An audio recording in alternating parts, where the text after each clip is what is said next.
doing something. What does this mean, right? Someone needs to actually have the ability to fast for fasting to be obligatory upon them, for example, right? So He gave you health, Allah subhanahu wa ta'ala. He gave you an alarm clock. He gave you life. He gave you the ability to do wudu. So therefore now, with all that being said, the salah is obligatory on that person.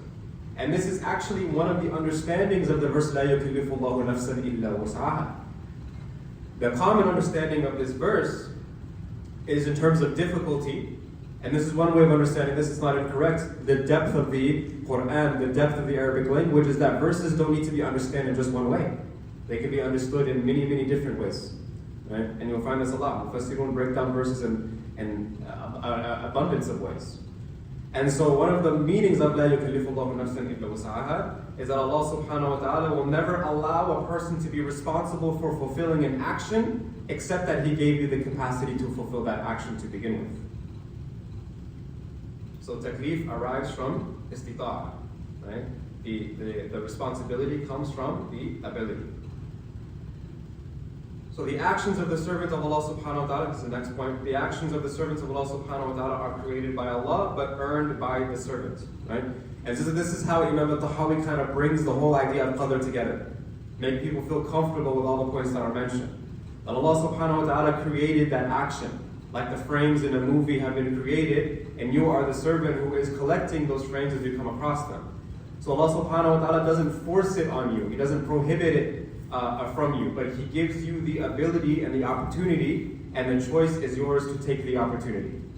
So for example, let's say I have a child, and the child is running around outside all day and night, and now they're very tired, and they're very hungry, and they're exhausted, and then I make the child a sandwich to nourish the child's body, to nourish and bring it back to health and give it more energy.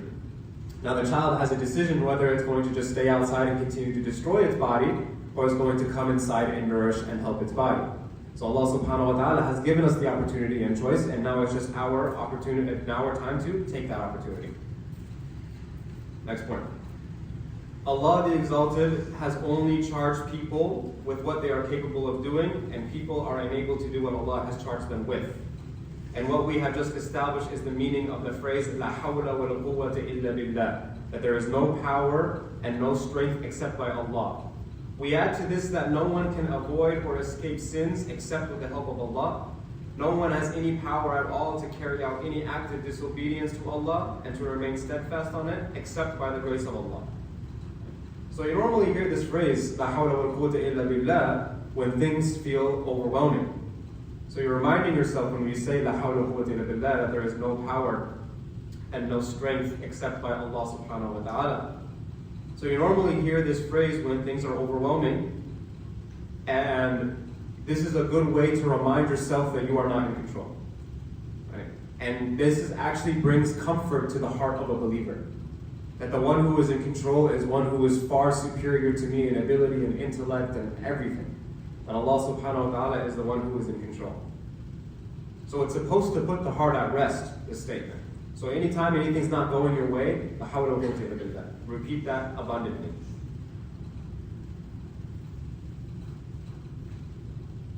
So Imam Tahawiyyah is saying here that Allah subhanahu wa ta'ala does give us a choice to earn, but He also created the ability for us to do something.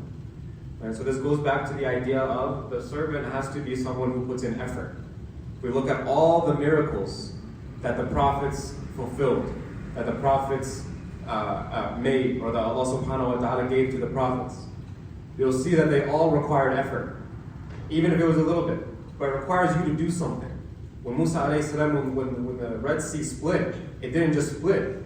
He was asked to strike his staff and then it was going to split. Or when the date fell from the tree after Maryam alayhi salam, what she had to do? She had to shake the tree. Even when she was in a state of weakness, even when she was in a state of giving birth to Isa alayhi salam, she was in pain, Allah subhanahu wa ta'ala still asked her, shake the tree. Shake the tree and then the fruit will fall down. So this is lessons to us in the lives of the prophets that it is important for us to put in effort. It is important for us to do the work, and then the results are left with Allah subhanahu wa ta'ala. And Allah subhanahu wa ta'ala says, وَاللَّهُ خَلَقَكُمْ وَمَا تَعْمَلُونَ. And Allah subhanahu wa ta'ala created you, and He also created the actions that you are going to do. So how does Allah subhanahu wa ta'ala hold one accountable for the actions that He created for that person? People try to explain this by saying that these actions happen outside of the will of Allah, but His will is understood in two different ways, right? There is His desire, this is the right way to understand this, that we can either do what He wants or not do what Allah subhanahu wa ta'ala wants us to do. And then people refer to it as like His actual will, which is not the right way, because nothing happens outside of the will of Allah subhanahu wa ta'ala. No one can do what Allah subhanahu wa ta'ala does not will.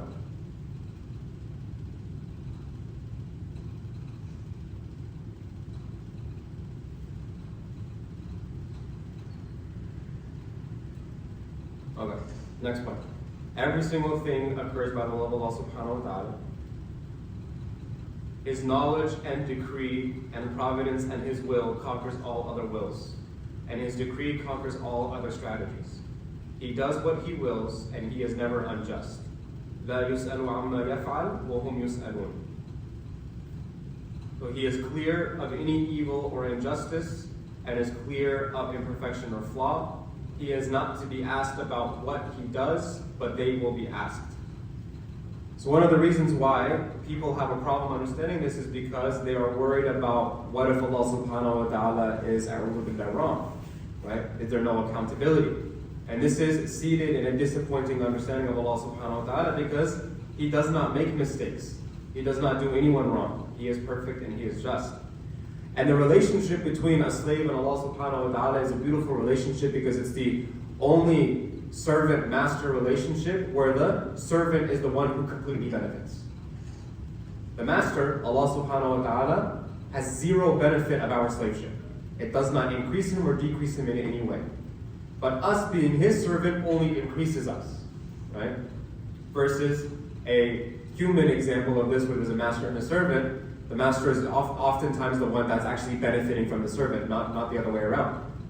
But the relationship between a servant and Allah subhanahu wa ta'ala is that the servant is the one who is benefiting, which is why it's so powerful and so profound. And we're not going to be the ones that interrogate Allah subhanahu wa ta'ala on the Day of Judgment. Right? So this is important for us to understand that on the Day of Judgment, Allah subhanahu wa ta'ala is going to ask us about our actions. We're not going to be the ones asking Him. So this is an important framework for us to understand when we're trying to understand Allah. And we won't fully understand Allah. And it doesn't matter if we fully understand Allah because He won't be the one that's questioned to begin with. Next point. There is benefit for... Okay, so he kind of shifts gears here. He shifts topics here. He says there is benefit for those who are in the graves, in the supplication and the almsgiving by the living. And Allah subhanahu wa ta'ala responds to the prayers and fulfills the needs. So now we're shifting to dua. Why are we talking about dua? So Imam Tahawiyyah put this section in dua. And some commentators say that perhaps it's because after the previous section, talking about Allah subhanahu wa ta'ala's will, sometimes there can accidentally creep into our hearts a sense of hopelessness or a sense of fatalistic mindset, right? They're kind of like, well, what's the point thing? So this section gives us some kind of solace. It gives us some kind of peace.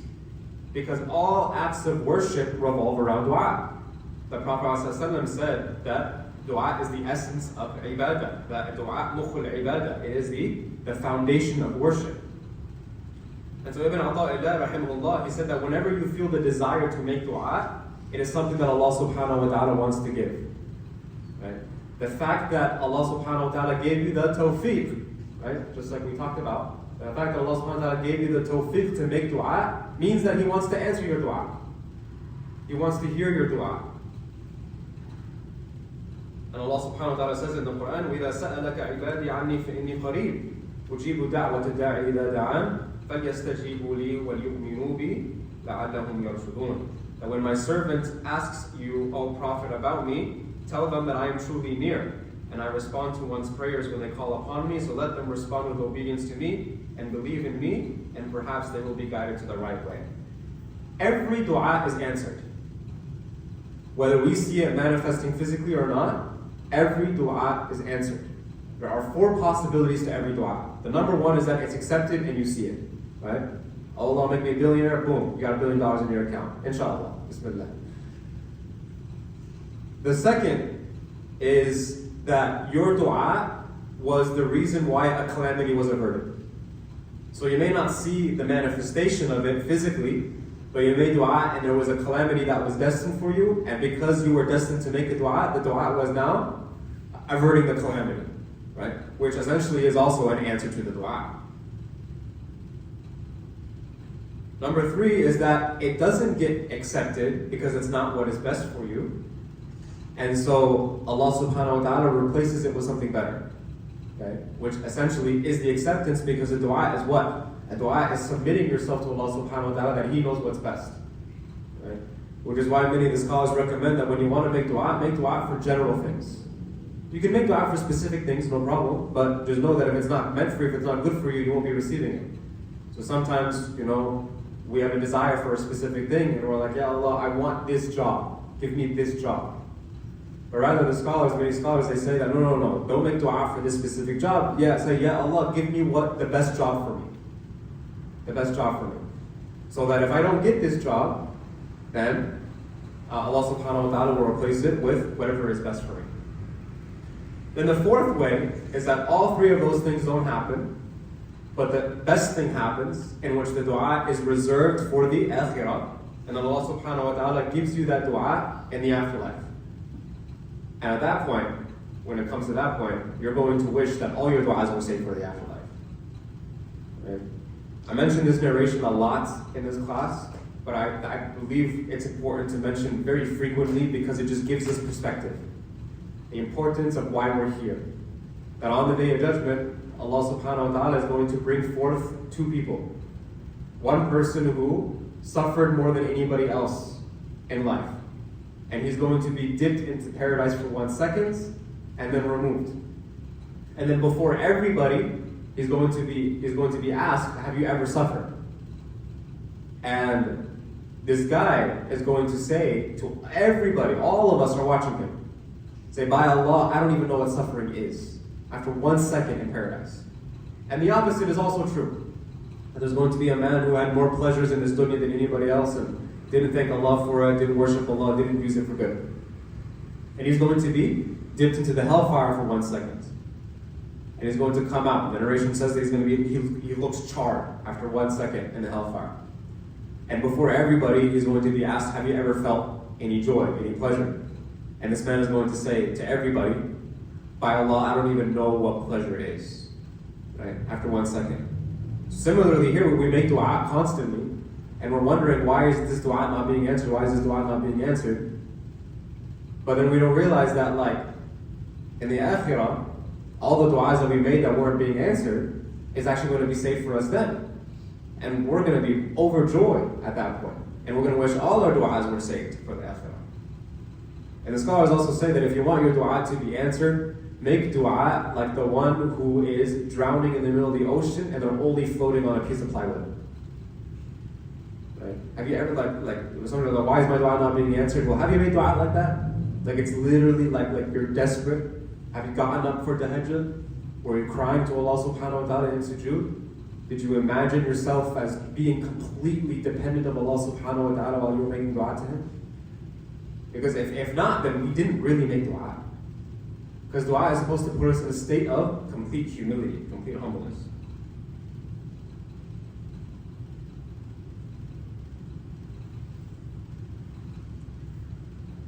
Alright. Now this point is also talking about the idea that when someone passes away, they can still continue to do good. Right? So there's a hadith that a person who passes away no longer has the ability to earn good except for 3. Right? So there's a general rule here that when someone passes away, they can't add to their scale of deeds, and then there's exceptions. That Allah, the Prophet Muhammad ﷺ, the Messenger of Allah, tells us what those exceptions are. Number 1 is sadaqah jariyah, which means a continuous charity. So for example, someone established a masjid, and people are benefiting from the masjid even after he passed away. Somebody built a well, or donated for a well, and people are benefiting from the well even after the person passed away. This is an example of a continuous charity. Number 2 is knowledge. Knowledge, okay? So let's say, that I teach someone how to pray. Every time they pray, I get rewarded for it, even after I pass away.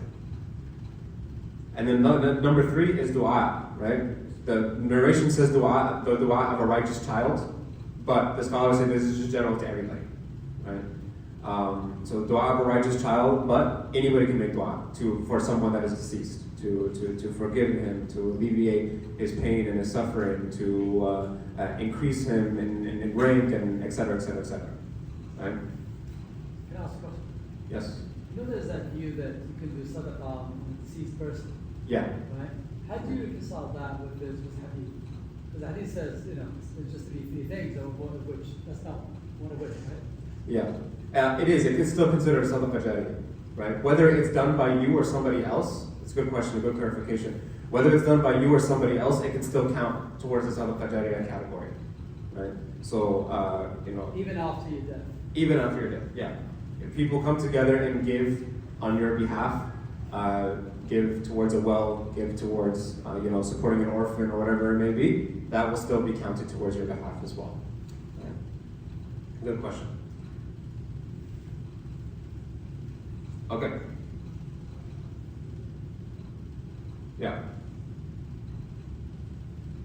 Yeah, so the more you make dua, the more you'll see it being answered. There's a saying that when you knock at the door long enough, Ar-Rahman will open the door. Right? The most generous will open the door. So Allah subhanahu wa ta'ala has control over everything and nothing controls him. Allah subjugates everything and nothing can subjugate him. Nothing can be needless of Allah even for one blink of an eye. Whoever thinks of him/herself in no need of Allah, even for a blink of an eye, because this is blasphemy and they will perish in terms of their faith, right? So every breath I take, every blink, every heartbeat, every time a cell moves from one location to another in my body, every single time my organs function, every millisecond, all this stuff, it's all happening with the permission of Allah subhanahu wa ta'ala. That every time my heart beats, it seeks permission by Allah from Allah subhanahu wa ta'ala to beat a second time, and then a third time, and then a fourth time, until it reaches the number of heartbeats that I have been destined in my lifetime. Every breath I take is happening by the permission of Allah subhanahu wa ta'ala. Right? Everything that goes on, there's nothing in this world that for a blink of an eye, for a millisecond, even smaller than that, even smaller than that, because time is not relevant to Allah subhanahu wa ta'ala, there's nothing that is ever needless of Allah subhanahu wa ta'ala.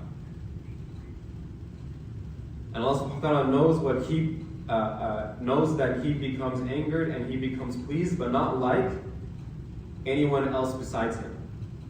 Right? So we talked about how Allah subhanahu wa ta'ala took Ibrahim alayhi salam as a friend, for example, or how He spoke to Musa alayhi salam, for example. Right? That we say that these things happen, but not in the same way that we as created beings perceive these things.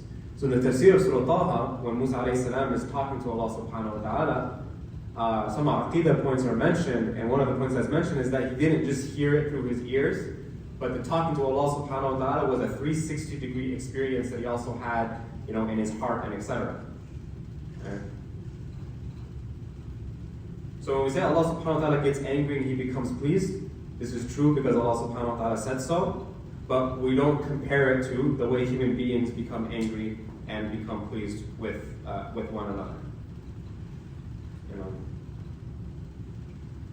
And this thing, and for us as human beings, we struggle to understand this, but there are animals that have more emotional capacity than we do. Right? Like the whale, for example, has 200 times more emotional capacity than a human being. So we can't even understand the whale's emotional capacity. How are we even going to try to begin to understand Allah subhanahu wa ta'ala's emotional capacity? Right? The one who created us, who created the whale. Right? Alright. Now again, shifting topics. We love all the companions of the Prophet Muhammad sallallahu alaihi wasallam, but we do not go over the top in our love, and we don't differentiate between their goodness. We despise those who despise them and wish for other than good for them, and we don't mention them except with goodness. Love for them is part of Iman and Ihsan, and despising them is disbelief and hypocrisy and misguidance. So Imam Tahawiyyah is going hard here, mashallah. Now why is this mentioned? Well, our religion is transmitted from them. Our religion is transmitted from them. So even if they were not perfect, Allah subhanahu wa ta'ala gave them the ability to protect and transmit the religion.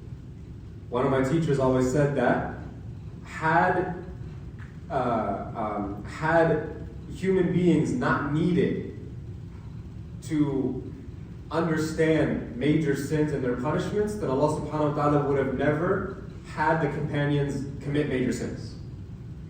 So the companions in and of themselves are not a group of people who are prone to committing major sins. Allah subhanahu wa ta'ala decreed that they do so that we, as human beings that come later on and disobey Allah subhanahu wa ta'ala, we will have lessons and understandings and teachings of how to deal with that, how to repent, how to make up for that, how to reconcile that, and etc. And this is very evident because most of, I'm not going to say all because it's not true that it's all, most of the narrations that talk about a companion committing a major sin, the name of the companion is omitted. Right? And then of those that are mentioned, they're mentioned for a specific reason, or it's the companion himself narrating it. Right? So this is very important. Right? It tells us that it had nothing to do with the companion itself, it was just something that Allah subhanahu wa ta'ala decreed in order for us to have lessons. Right? Similarly, Allah subhanahu wa ta'ala decreed that the Prophet Muhammad sallallahu alaihi wasallam miss a Fajr prayer. Right?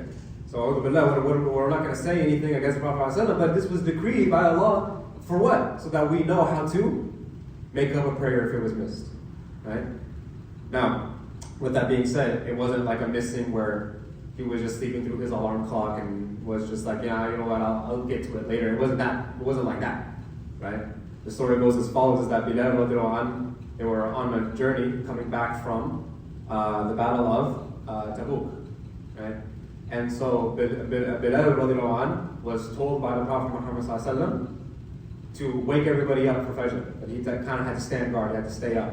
So everybody goes to sleep, including the Prophet ﷺ, and Bilal is staying up. And Bilal radiallahu anh, shortly before the Fajr time comes in, he falls asleep. And so Bilal radiallahu anh, he wakes up, and you know that moment when you wake up and you see the sun out, and you're like, oh crap, right?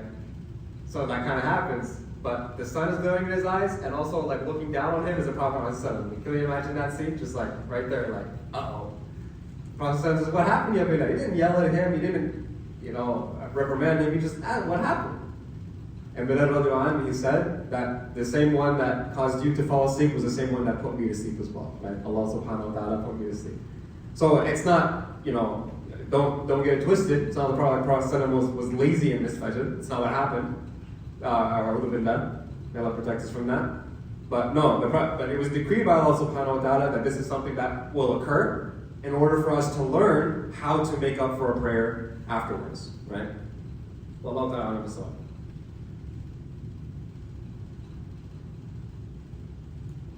So we need to have respect for our companions, right?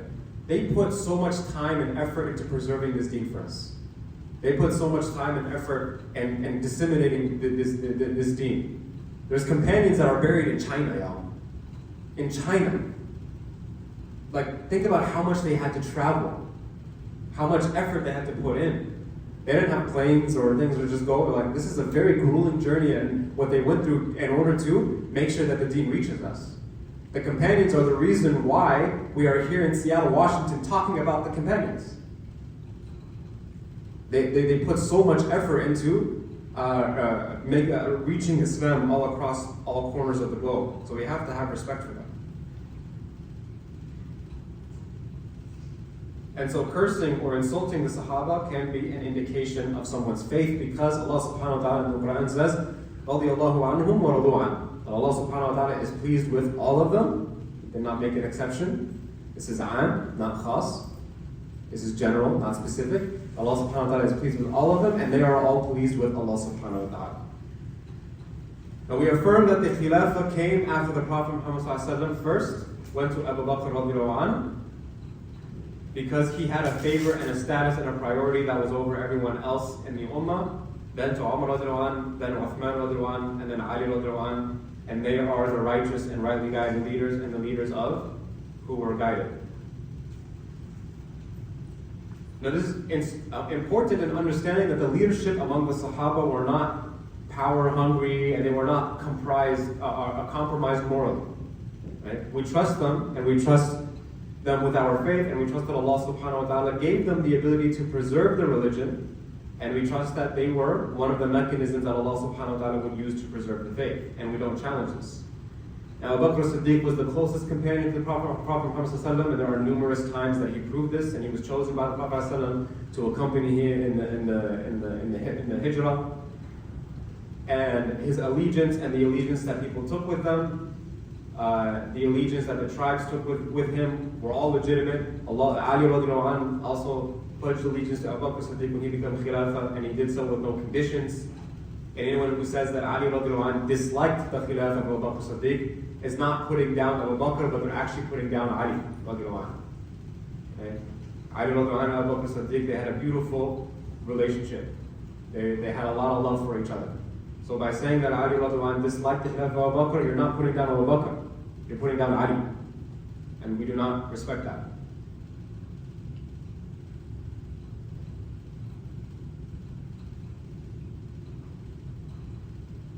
Okay.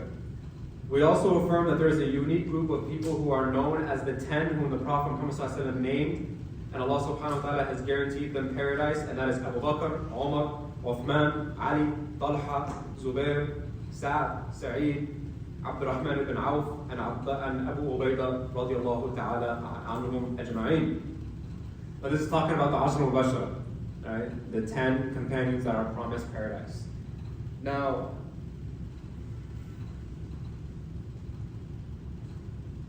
this is unique because no one else can walk around thinking that you are guaranteed Jannah. Now, common misconception about this narration is that these are the only 10 companions that were promised Jannah. This is not true. There are many other companions that were also promised Jannah. But this is one narration that mentions those 10 specifically. But for example, Bilal is not mentioned in these 10. The Prophet ﷺ said, I heard the footsteps of Bilal radiallahu anhu in paradise when he was in the Isra al-Mi'raj journey. I heard the footsteps of Bilal radiallahu anhu in paradise. So Bilal radiallahu anhu is also guaranteed Jannah, but he's not mentioned among those 10. Fatima radiallahu anha, she is told by the Prophet ﷺ that you are going to be the woman that leads the other women in Jannah. You are the leader of women in paradise. And so Fatima radiallahu anha is also not mentioned in these 10, but she's also given the glad tidings of paradise.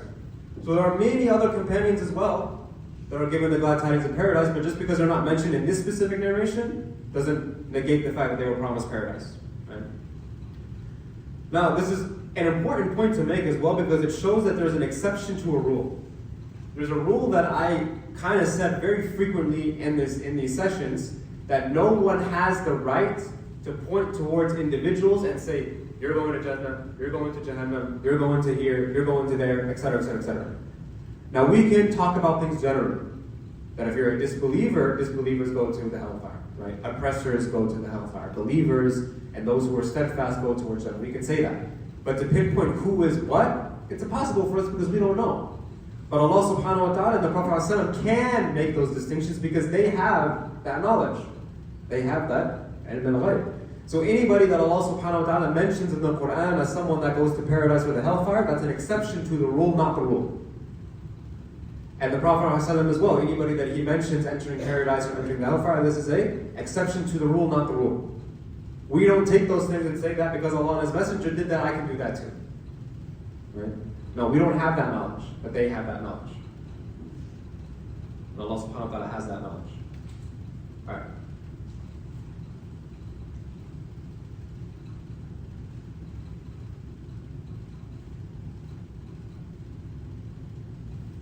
Another purpose of this point, right, this narration specifically, the 10, is that all these people played a very significant role in the leadership following the death of the Prophet Muhammad. They played a very important role in the Ummah, each individual. We could talk about that for days. Maybe one day we'll do a series about the companions.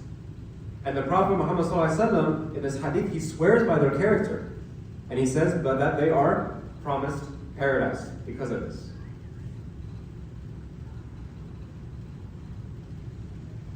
Now the companions, what's interesting about the companions is you'll see that a lot of them have different tendencies, a lot of them have different styles, a lot of them speak in different ways, right? So there are some companions that were more gentle in their speech, right? Like the likes of Uthman radiallahu anhu, more gentle in their speech, more lean towards, kindness and generosity and softness, right?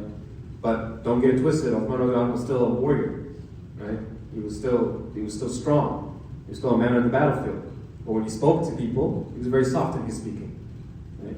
Kind of like Faris. When Faris talks, it's very soft. But then when he makes adhan, it's like the whole world can hear it. MashaAllah, tabarakallah. Amazing. Along with that. Right? Then there's companions like Umar radiallahu anhu who were kind of a little bit more known for being stern. Right? But even he himself, he constantly made dua that may Allah subhanahu wa ta'ala make my heart soft. Right? He wasn't necessarily someone who was always fond of being stern, but he was stern. And Allah subhanahu wa ta'ala gave him that inclination because it was needed.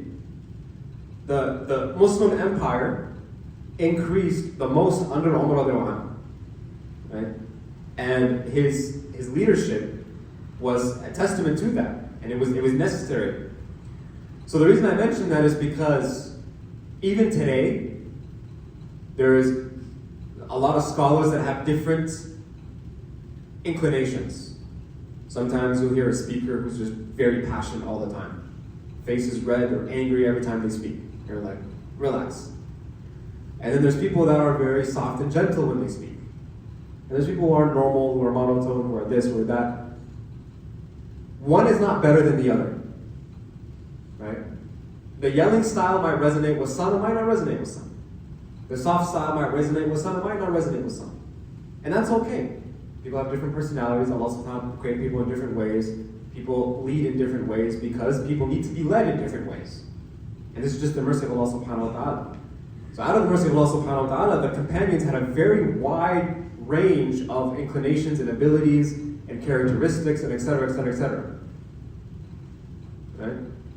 But they were all, at the end of the day, companions and praised by Allah and praised by the Prophet ﷺ, and they're all considered to be radiallahu anhum wa radu an. Allah subhanahu wa ta'ala is pleased with them and they're pleased with Allah subhanahu wa ta'ala.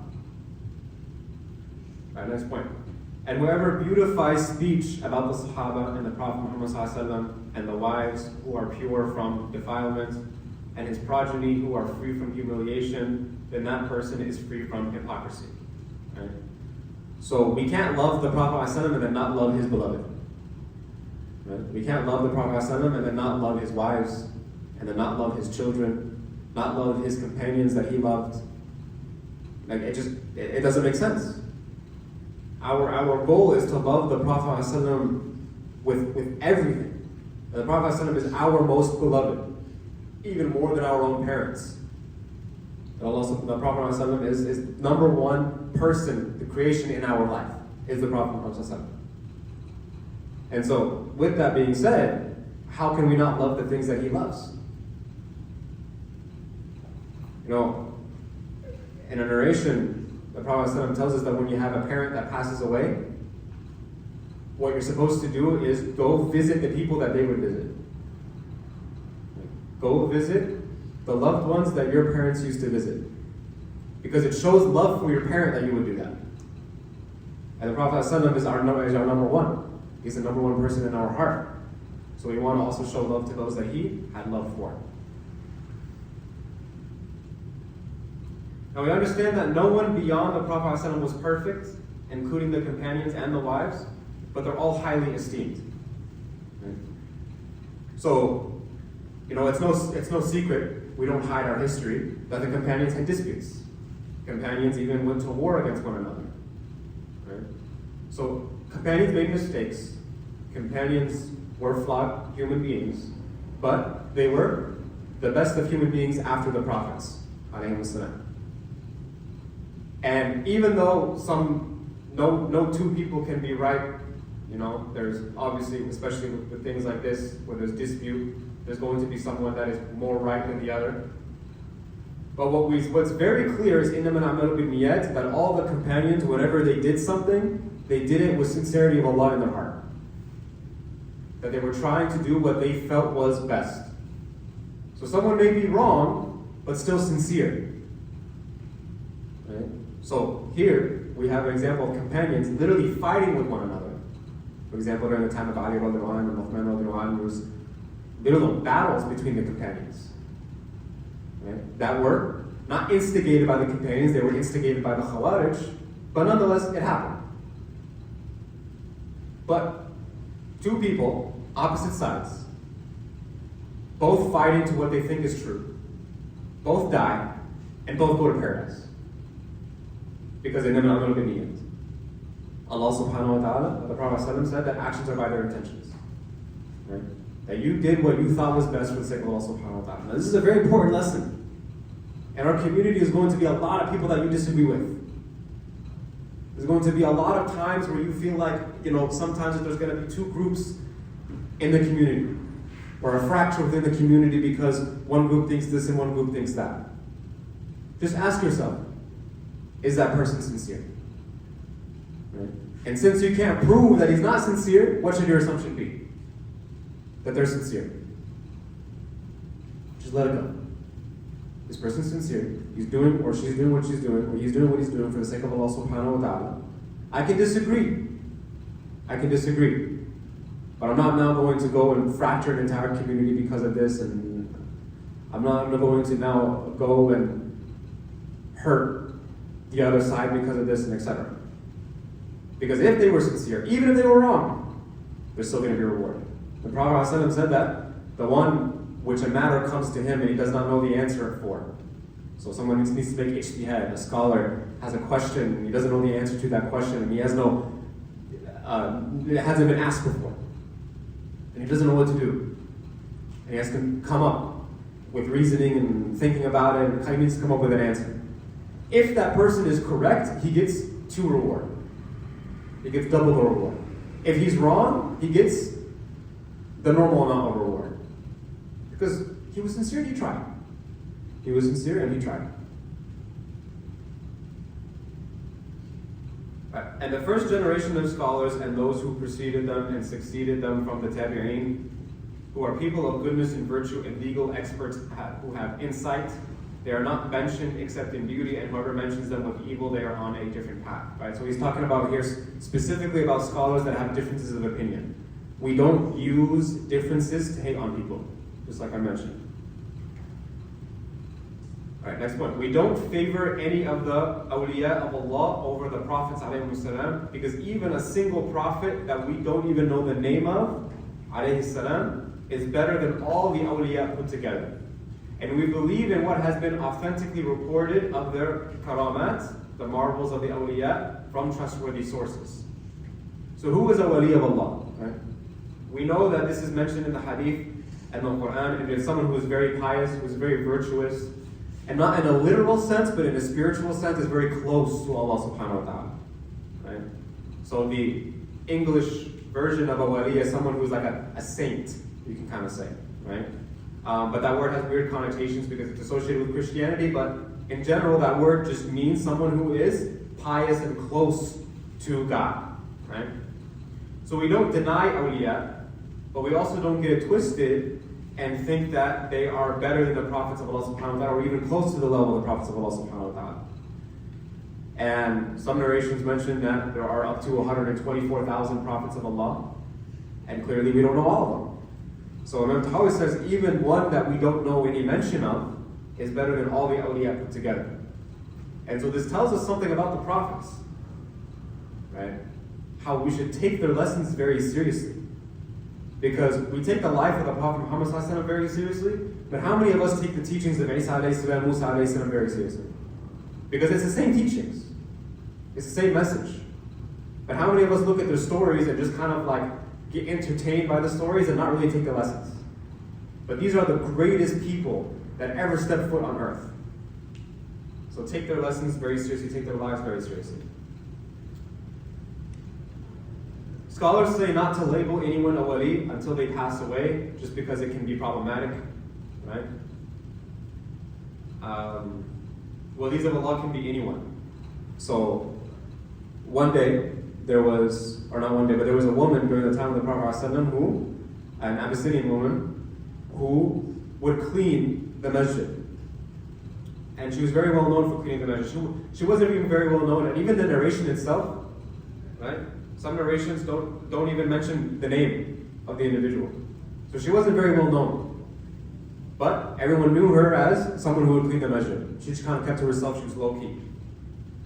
One day, she passed away. This is in Medina. And now you have to remember, in Medina, the Prophet Muhammad's life became 1,000 times more busy. Because he's now the leader of an entire city. Every matter, every individual that has a question is coming to him. So just think about his day. His day is like every minute he's talking to someone. People are not leaving the Prophet alone. And so, when this woman passed away, the companions got together, they, did her ghusl, they shrouded her, they buried her, they prayed janazah on her, and they went about their day. Now the Prophet ﷺ, who's the busiest man on earth, notices that she's missing. Because it's the Prophet ﷺ. He knew everybody. He showed love to everybody. Amr ibn As said that I thought I was the most beloved to the Prophet ﷺ, even though he was only Muslim for 2 years before the Prophet ﷺ passed away. And he was an enemy of Islam for the years prior, 21 years, 20/21 years. And Amr ibn As said, I'm so sure the Prophet ﷺ loves me more than anybody. He even asked the Prophet ﷺ. The Prophet ﷺ said, no, my most beloved is Abu Bakr. First Aisha anha. And he said, no, amongst the men. He said Abu Bakr, then Umar, then Uthman, etc., etc., etc. Now Amr ibn As' narration that I stopped asking out of fear that I would be the last one. But the Prophet ﷺ, he showed that much love to every individual that everyone believed in. So even though he's the most busy man alive, he notices that this woman is gone. And so he asked about her. And the companions said, what? The companions said that, oh, we didn't want to bother you. And the Prophet ﷺ was upset. He was upset. He's like, this is a woman from my ummah. What do you mean don't bother me? You gotta tell me. So he goes, he finds her grave, and he prays his own janazah for her. Right? So this is a wali of Allah. This woman is clearly a wali of Allah. The Prophet ﷺ would go out of his way, despite being the most busy man alive, just to pray a separate janazah just for her. And so a wali of Allah can be anybody. Now, karamat, we're talking about karamat. Karamat are like the marvels of the awliya. So you'll hear things like, for example, like Imam rahimahullah, a 17th century Yemeni scholar. He was blind at the age of 6. And he was known as an individual that had so much taqwa and piety that one day he was leading a prayer and he said the Allahu Akbar. And I guess there was some type of,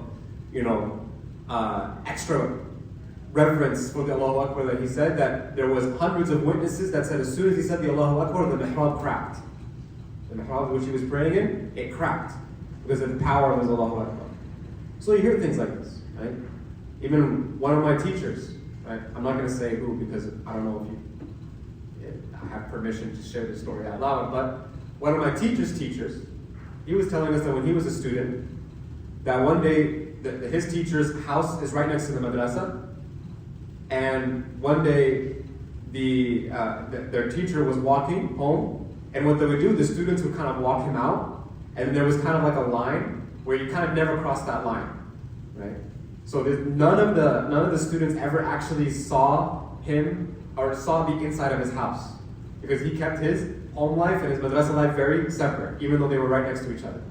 So they would walk him out, and then once he kind of crosses through that line, he would just kind of look to his right and left and say Assalamu alaikum, Assalamu alaikum, and they would just kind of continue forward, and that was the indication that the students had to stop right there. One day it was dark, it was late at night, and they were watching him walk into his house because they make sure that he enters into his house safely, and then they walk away. And he was kind of fumbling with his keys, and because it was dark, he couldn't really see, because he's an old man, he couldn't really see where the keyhole was. And my teacher, and hundreds of students, not hundreds, about dozens of students who were there, all witness and testify this, that they saw the lamppost that was above him bend down and show some light on the keyhole, and then entered the keyhole, and then he went in. And to this day, if you go to that madrasa, you can see that same lamppost, it's still bending. Okay. So you hear these things and you're like, oh, interesting, right? Now whether or not they're true, Allahu A'lam, unless you dare to witness it, I'm not going to get into details, but I've witnessed some things where I'm like, that's a karamah, for sure. I don't know what's going on here. But what we say is the concept of karamat are true, right? And if it comes from a trustworthy source, we're going to affirm it to be true. But if you necessarily, someone comes up to you and says that, oh, Amadou did this, right? He started floating. It's crazy. And we're just like, okay, I don't think that was true. It doesn't necessarily negate your belief or anything like that, right? But the concept of karamat is true, that Allah subhanahu wa ta'ala can give little blessings to His awliya and to His close and pious followers. Wallahu ta'ala. And with that being said, karamat don't always have to be some supernatural thing. Getting up and praying 5 times a day, it's a karamat. The fact that Allah subhanahu wa ta'ala gave you the ability to do the best thing that you could possibly do in the world 5 times a day, every day, how is that not a karamat? That's better than a lamppost bending. That's better than a mihrab cracking. That's everything, right? So there's an Israeli ruwaya. Israeliyat are narrations that come from other sources that are not necessarily Islamic sources. And the rule is that if it aligns with Islamic values, then we say that it's no longer 100%. It's neither 100% true or 100% false, right? We'll take the lessons from it, but kind of take it with a grain of salt, kind of thing. But there's an Israeli riwayah that talks about Isa alayhi salam, and the people of Isa alayhi salam, okay, they are kind of mesmerized by the fact that he can do all these miracles, bring the life back from the dead, heal the leper, blow into a clay bird and give it life, all that kind of stuff that Allah subhanahu wa ta'ala gave him. And so the people said, like, how is this possible? Like, you're so blessed. And so Isa alayhi salam asked the people, like, do you have food every morning? Like, yeah. Do you have a place to sleep every day? Yeah. Do you have a roof over your head every night? Yeah. Like, that's a great blessing. That's the same blessing. It's the same thing. The same person, the same one that gave me the ability to do these things is the same one that gave me the ability to do those things. Equal effort. You understand what I'm saying? But Allah subhanahu wa ta'ala, His effort in giving a miracle and His effort in giving us food and water and drink every day, it's of equal effort to Him. Which is what? No effort. Kun fayakun. It's that simple. It's that easy. So, karamats don't necessarily have to be some supernatural thing. The fact that you have La ilaha illallah and the fact that you pray 5 times a day, that's a karama for sure. Because that's the best thing you could possibly do. It's the best thing you could possibly do. So we believe in the signs of the Day of Judgment, the coming of Dajjal, the descent of Isa alayhi salam from the sky, and the rising from the sun from the west, and the emergence of the Dabba, the beast, from its place. Now each one of these things is its own separate topic and own separate discussion, so I won't go into those.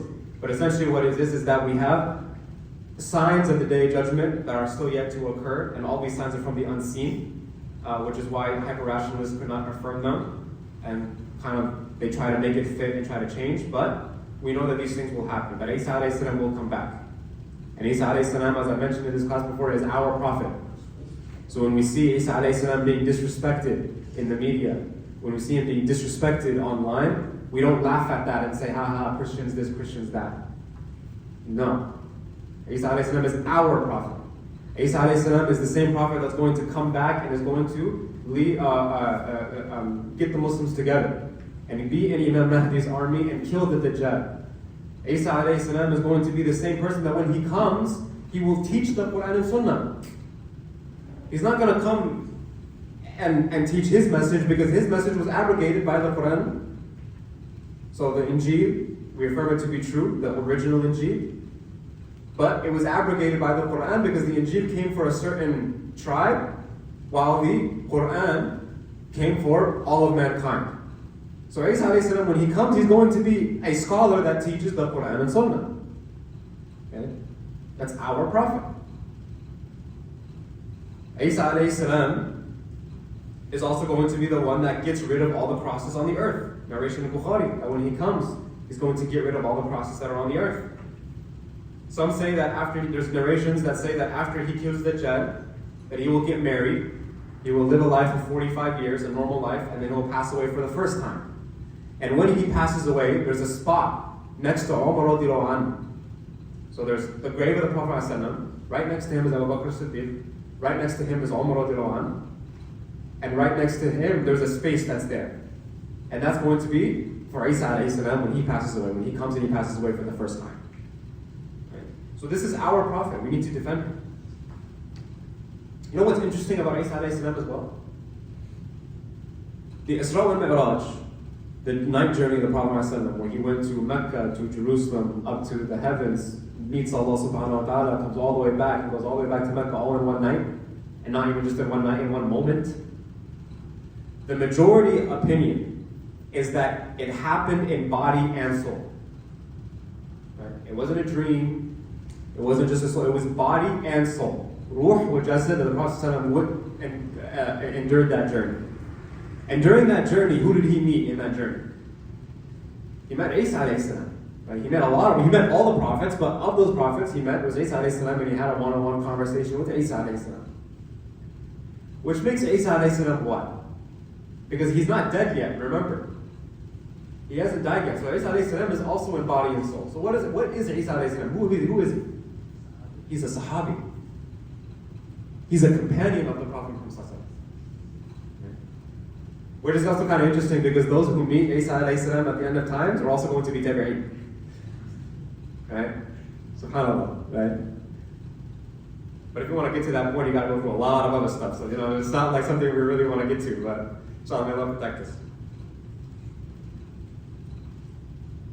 So yeah, anyways, as I mentioned, Isa alayhi salam is not only a prophet of Allah, but he's also a companion of the Prophet Muhammad.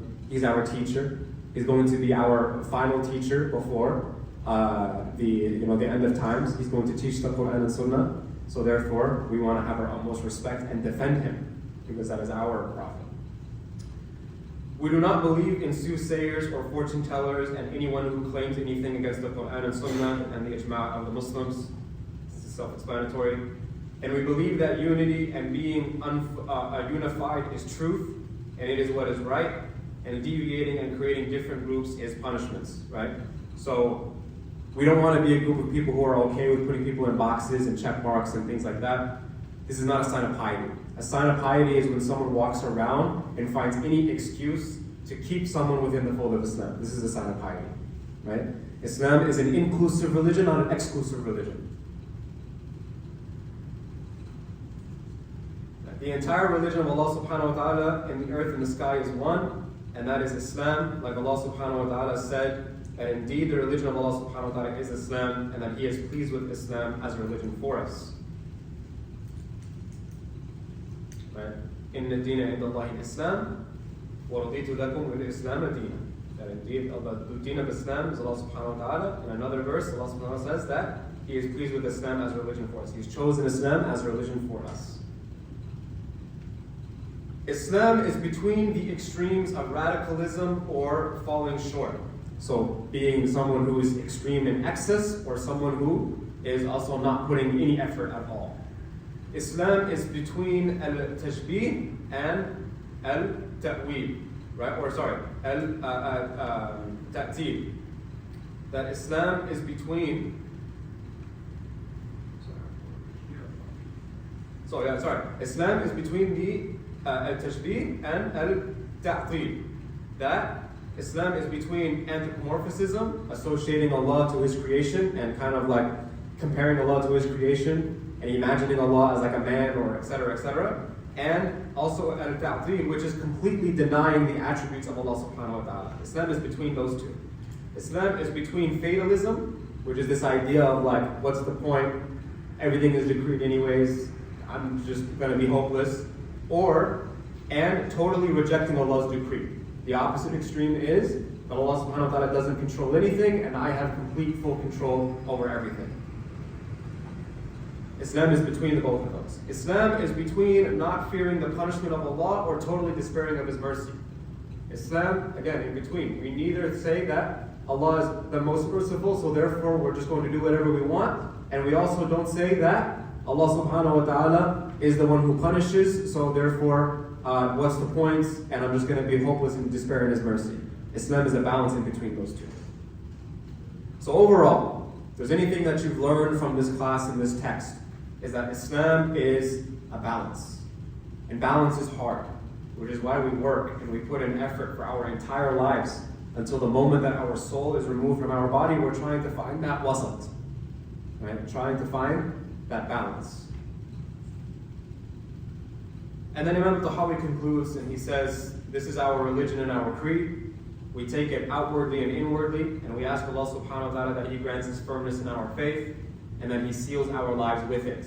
And then He protects us from our various desires and the different sects that are there, and those different groups that are there, and the groups that reject Allah subhanahu wa ta'ala, like those who compare Allah subhanahu wa ta'ala, or are extreme rationalists, or deny the attributes of Allah subhanahu wa ta'ala, or who think nothing we do matters, or those who think we have complete control, and others like them, and those who are opposed to the united community and divide people, and we don't want to be associated with them in any way, and they are completely astray, and they are ruined, and Allah subhanahu wa ta'ala is the only one who can grant us protection and guidance. Allahumma ameen. With that being said, we've concluded Aqidah Tahawiyyah, alhamdulillah, so congratulations y'all. Alhamdulillah Rabbil Alameen. This is my first time going through this, teaching this text, so this is a big moment for me. Y'all don't have to worry about it. Don't worry. I'll cry at home by myself. Any questions before we conclude, inshallah? Yes? The way my daughter, they asked me, what's Aqidah? Aqidah means creed, right? Or,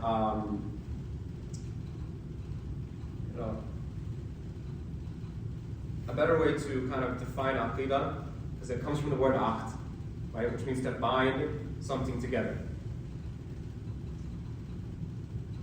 So, we're binding together our beliefs.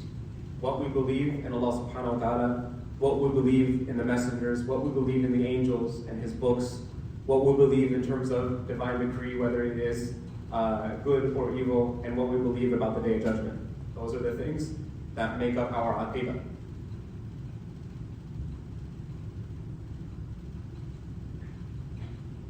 Yeah. Good. Any other questions? Yes, Nathan. The narration that says that Isa alayhi salam is going to be very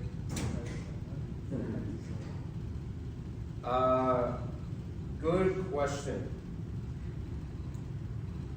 I'm not sure. Okay.